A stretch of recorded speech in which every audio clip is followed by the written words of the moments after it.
Bonjour à tous, j'espère que vous allez tous très bien, en tout cas pour ma part ça va nickel. On se retrouve dans une nouvelle vidéo où je vais vous faire les top 10 des séries que j'ai ultra aimées, que j'ai même dévorées et que je suis des fois pour certaines je suis trop déçue qu'il n'y a pas une suite parce que je les adore trop.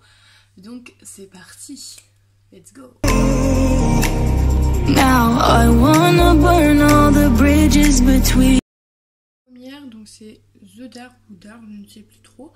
Ça se passe en 2019, donc l'histoire elle commence par la disparition d'un enfant qui s'appelle Miguel. Il est âgé de 12 ans cet enfant et c'est le fils du policier Ulrich. Et ce policier avait déjà perdu quelqu'un, c'était son petit frère Mads, ou Mad, je ne sais plus trop, 33 ans plus tôt. Donc retenez bien le 33 ans plus tôt, vous allez vite comprendre. Et ces deux disparitions sont très liées, elles ont les mêmes circonstances aussi mystérieuses que ça. Donc voilà, et ça se passe dans la ville de Winden. Donc voilà, et vous allez retrouver 4 familles qui vont être vraiment liées à cette affaire. Et donc ils vont essayer de savoir pourquoi cet enfant a disparu, et même pourquoi son frère a disparu. Ils vont essayer de comprendre pourquoi c'est lié, etc.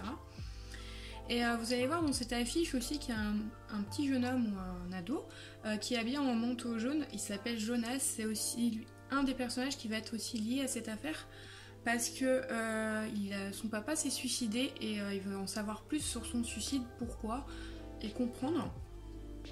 Donc les policiers et les habitants vont faire des investigations pour mettre en lumière qu'est-ce qui se passe dans cette ville. Et là ils vont découvrir que cette histoire recommence tous les 33 ans. C'est pour ça que je vous ai dit de retenir bien les 33 ans, c'est important.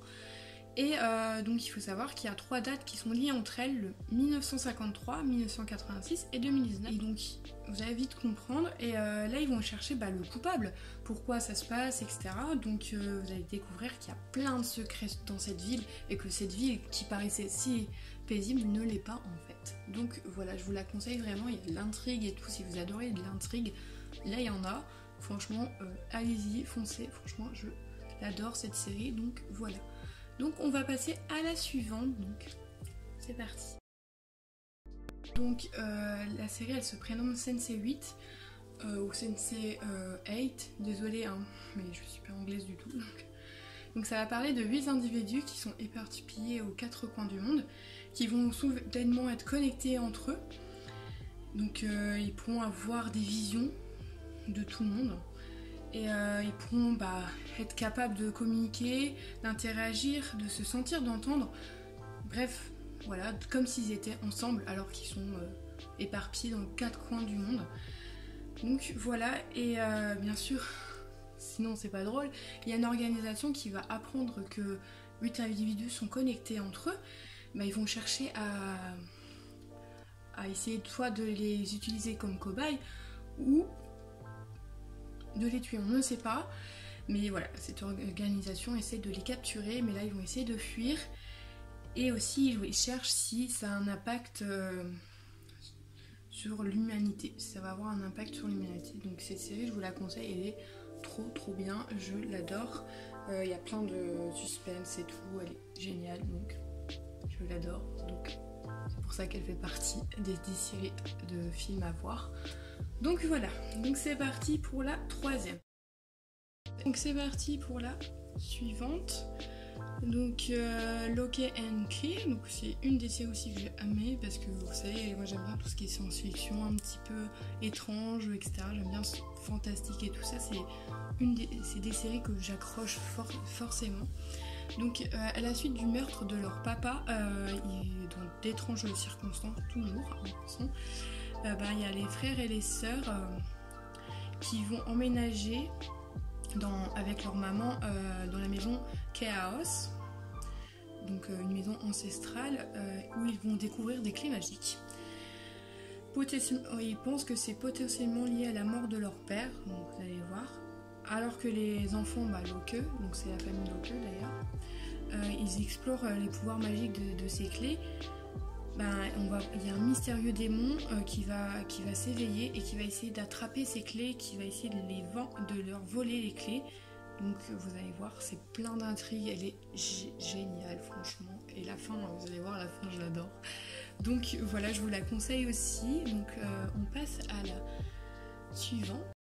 C'est parti. Donc là, on va parler de la série The Rain, donc la pluie en français. Donc en fait, il faut savoir que 6 ans après l'apparition d'un virus mortel, en fait, c'était quand il pleuvait, les gens mouraient directement parce que la pluie était une pluie acide et il y avait un virus dedans. Donc il fallait se protéger, il fallait pas être dehors quand il pleuvait. Donc 6 ans après l'apparition d'un virus mortel ayant éliminé quasiment la population, il y a un frère et une sœur qui partent à la recherche d'un abri parce qu'ils ont pu... En fait, ils étaient dans un bunker et ils ont plus rien, ils ont plus de ration, donc ils décident de partir et de chercher un autre abri. Et là, ils découvrent un monde mais périlleux, franchement, qui a totalement changé. Donc franchement, je vous conseille, franchement c'est cool et on découvre plein de trucs et c'est comme je vous dis, c'est des séries que moi j'accroche beaucoup parce que c'est du fantastique, je les adore, franchement j'adore ces séries. Donc c'est parti, on passe à la suivante. Lors de l'anglais, super, The Haunting of Bly Manor. Donc là c'est encore une série un petit peu comme les précédentes, vous allez comprendre. Donc Dani Clayton, donc c'est une jeune institutrice qui a un passé un petit peu trouble, on ne connaît pas trop son passé, mais voilà. Elle s'est engagée pour devenir fille au père ou je ne sais pas. Et là, on comprend vite que les enfants, comme tous ceux qui sont employés dans la maison, parce qu'il faut bien s'occuper des enfants, faire le ménage, faire la cuisine, etc., ils cachent un lourd secret. Et vous allez comprendre que ça va pas tarder à arriver à la jeune employée qui vient d'arriver. Elle va vite comprendre ce qui se passe et qu'il va y avoir d'horribles apparitions qui vont arriver et qui vont la hanter. Donc voilà, cette série, je vous la recommande. Elle est géniale. C'est un peu, je crois que elle est classée dans horreur, en catégorie horreur. Donc vous voulez vous faire une petite frayeur en série, ça c'est pas mal. Franchement, elle est cool. Donc voilà. Ensuite, on passe à une autre série aussi un petit peu classée en horreur. Désolée si ça bouge un petit peu et tout ça, si ça change un peu d'ambiance, etc. C'est juste que mon téléphone décide de ne pas vouloir. Voilà, aujourd'hui c'est comme ça, il n'a pas envie. Donc on passe à la série suivante. Donc je vais vous présenter Chambers. C'est une des séries que j'ai adoré aussi. En fait, ça parle d'une fille qui a survécu à une crise cardiaque. On lui a greffé un nouveau cœur d'une personne décédée, bien sûr, elle ne le connaît pas. Sauf que plus elle se rapproche de la vérité sur la mort de cette personne, de son donneur, plus elle va commencer à voir les traits de cette personne, du défunt. Et après, elle commence à comprendre comment elle est décédée, etc. Vous allez voir, c'est aussi de l'intrigue et un petit peu de l'horreur, etc. Vous allez vite comprendre. Et elle est superbe, cette série. Je vous la conseille. Ensuite, passons à la suivante. Donc c'est une série qui s'appelle Intimidation. Donc ça parle de Adam Prince qui a une vie mais formidable, une vie que tout le monde on rêverait d'avoir. Donc il a un travail, il a une famille, 2 enfants. Donc voilà, il n'y a rien il n'y a aucune ombre au tableau comme on dirait. Mais bien sûr, il y a une personne qui arrive et qui s'appelle The Stranger. Et là, elle va dévoiler un lourd secret sur sa femme d'Adam. Et là, vous allez voir qu'il y a plein de trucs. C'est une toute petite série, mais franchement, je vous la conseille. Et faut se dire que même si t'as une belle vie, il y a quand même une ombre au tableau, tu vas voir. Elle est arrivée, elle te l'a balancée et débrouille-toi avec ça. Donc voilà, franchement, je vous la conseille aussi. Après, on a une série un peu moins, comment dirais-je, science-fiction, etc. Un peu amour, là, cette fois-ci, un petit peu, parce qu'il y a mon chouchou dedans qui... je ne sais plus comment il s'appelle, mais vous allez le voir, et il joue aussi dans Elite, et je l'adore. Donc c'est Love 101, cette série, je l'adore aussi. Ça se passe dans les années 1990, en Turquie. Donc en fait, on va découvrir un groupe d'adolescents qui sont marginalisés, qui manigancent pour que leur professeur, parce qu'ils adorent une professeure en particulier, et celle-ci va partir parce que le directeur ne veut pas qu'elle reste. Vous allez comprendre pourquoi. Ils vont faire tout exprès pour qu'elle tombe amoureuse et qu'elle ne choisisse pas de quitter la ville parce qu'ils veulent qu'elle reste dans leur établissement. Et il faut savoir que ces jeunes, vous allez les découvrir, mais ce ne sont pas des jeunes non plus exemplaires, mais voilà, on les adore quand même. Passons à une autre série que j'ai adorée aussi et qui m'a beaucoup touchée parce que ça parle d'un sujet quand même on en parle mais pas souvent et c'est un sujet très délicat, donc c'est le viol clairement.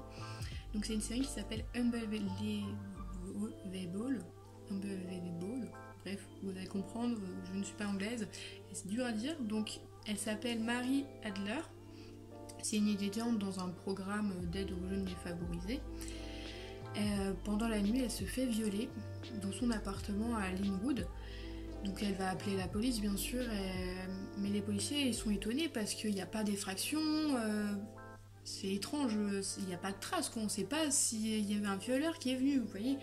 Donc lorsque la mère d'accueil de Marie, donc Judith, leur fait part de ses doutes, etc. parce que c'est bizarre, etc. Ils font la pression sur la jeune fille. En fait, ils vont l'enfermer, ils vont lui poser plein de questions, vous allez voir. Ça a une grosse conséquence sur sa vie, elle va perdre ses proches, ses amis, elle va être poursuivie pour fausse déclaration de viol. Psychologiquement, elle est anéantie, mais cette affaire va être classée ou pas, ça vous allez le savoir. Mais 3 ans plus tard, il y a à Golden, au Colorado, il y a une enquêtrice qui s'appelle Karen Duval, qui elle aussi a la même affaire, même mode d'emploi, et son mari aussi, qui lui dit bah écoute, moi aussi j'ai la même affaire. Donc c'est bien étrange, elles sont toutes liées, les 3 viols. Et une dernière série qui s'appelle De l'autre côté. Là on est projeté à la réalité, c'est-à-dire maintenant et dans les années futures, c'est-à-dire en 2045. Ça se passe en Espagne après la 3e guerre mondiale. Vous imaginez, on est à la 3e guerre mondiale. Du coup, c'est très compliqué. Le pays il a totalement changé dû à l'épidémie du norovirus et l'État il est devenu de plus en plus autoritaire, c'est-à-dire que la population n'est plus libre de faire ce qu'elle veut. Et du coup, c'est l'histoire de Hugo Murica et de sa fille Martha parce qu'il a perdu sa femme à cause de cette maladie. Donc sa femme s'appelle Sara Pérez Noval et décide de partir à Madrid accompagnée du frère de Hugo qui s'appelle Alejandro et rejoindre la grand-mère Emilia Noval et sa sœur jumelle de Sara, la sœur jumelle de Sara qui s'appelle Julia Pérez Noval. Donc voilà. Et avant, pour rentrer à Madrid, il faut faire une visite médicale, donc ils doivent faire une prise de sang, sauf qu'il y a un problème. Martha, la fille d'Hugo, est emmenée de force dans un camp pour enfants chômeurs. Donc Hugo, il dit bah, je veux récupérer ma fille, etc. Il va faire tout pour trouver du travail. Donc là, il y a la grand-mère Emilia qui va dire à Hugo je connais un boulot que tu peux aller faire, etc. dans le secteur 1, parce qu'il y a 2 secteurs, il y a le secteur 1 et le secteur 2, donc vous verrez dans l'histoire. Et donc voilà, et en fait ça consiste à être majordome, sauf que le problème, il faut que Hugo trouve quelqu'un pour l'accompagner parce qu'il faut être accompagné de son épouse. Hugo il va demander à la sœur jumelle de Sarah de devenir sa femme pour le travail. Et j'ai oublié de vous préciser que le travail c'est auprès du ministre Luis Covarrubias, donc c'est le ministre de la Santé il me semble. Et donc Emilia connaît très bien le ministre, c'est pour ça qu'elle a proposé ce job là. Et vous allez voir que cette histoire va tourner autour du secteur 1 et du secteur 2. Et franchement l'histoire est formidable et en plus c'est d'actualité, on en parle, etc. de cette épidémie. Donc voilà. J'espère que cette vidéo vous aura plu. N'hésitez pas à la liker, à vous abonner si c'est pas encore fait. Et je vous dis à très bientôt pour de nouvelles vidéos. Now I want